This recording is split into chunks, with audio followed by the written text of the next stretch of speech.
My name is Terry Vennerberg, and I teach at Stanton Community Schools, third grade level. This is my 19th year of teaching. I have taught the third grade for 8 years, and at second grade level for 4 years in TAG, and I've also taught Title I, reading and math. I broke the students up into groups of 3. I have 24 students, so I was able to have 8 groups. Each one of them then was assigned a habitat. They were to find information about this habitat and make a slideshow that taught others about their habitat. So they used the computer. At first they used the computer to just get an idea of how the KidPix program worked. So they played around with the tools in that program.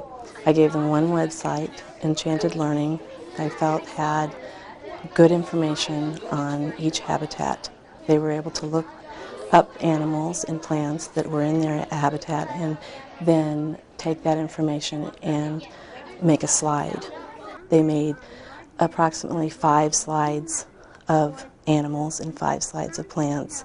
One slide that showed the food web or the food chain for that habitat.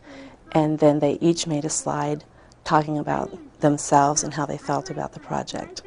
The goals I had for this project was to utilize the tools from the KidPix so that the students would learn the tools on the KidPix program.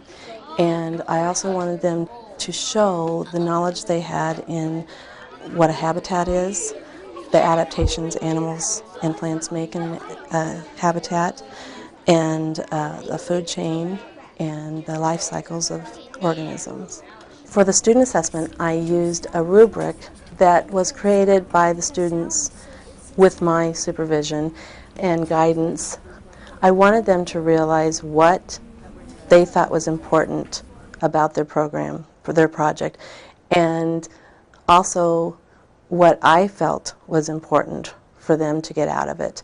And together then we were able to come up with a rubric that they were able to self-assess individually and as a small group. And then I was able then to go during short visits with them throughout the project, discuss what was on the rubric and how they could improve, but mostly for them to reflect on how they usually came up with exactly what I wanted them to improve on anyway. They already knew. If they would stop and think about it, then they were assessing themselves. They get to work in groups, which is very motivational, and there's high expectation for all students. They're not grouped according to their reading ability, they're grouped according to their interests. Project-based learning helps them to cover all the levels of thinking. They have to answer questions at the knowledge level, but they also have to, in this project, they had to synthesize what they've learned into creating a new animal, and how could that new animal survive in their habitat. They had to know about their habitat, they had to know adaptations that animals make to survive, and they had to know the needs of the animals or the plants. So they were able to do some higher order thinking. The students that I have 14 girls and 10 boys, and they are perceived by former teachers as having quite a bit of difficulty listening. On their Iowa Basic Skills scores, listening was extremely low as a whole class. The reading skills as a whole group are very low. I think this project has moved them along a great deal as becoming more confident in themselves, which they needed to have. And they've also gained knowledge in how to listen more carefully to each other and to listen to me. The information processing of the model was pretty exciting because we started out with appreciation, and it's pretty natural with 8- and 9-year-olds. They are very excited about animals. They love to talk about them, love to read about them. They had a time also to see about what the computer did. The democratic skills that my students have learned have been tolerance. My students have demonstrated the capacity to respect one another, listen to one another.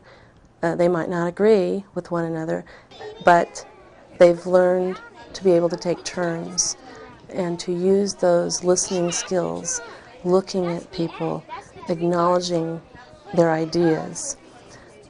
And as third graders, sometimes they think that democracy means that we should all just get along and everybody be happy.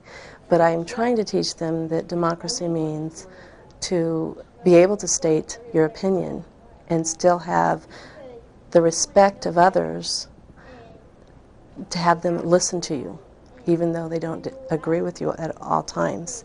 And so that's been an interesting concept for the students to practice. Students who were very verbal were able to show the recording of the summaries, but students who weren't very strong in that maybe became stronger because they had some practice that they wouldn't maybe ordinarily have. And they were able to work in a small group and feel safe in practicing that.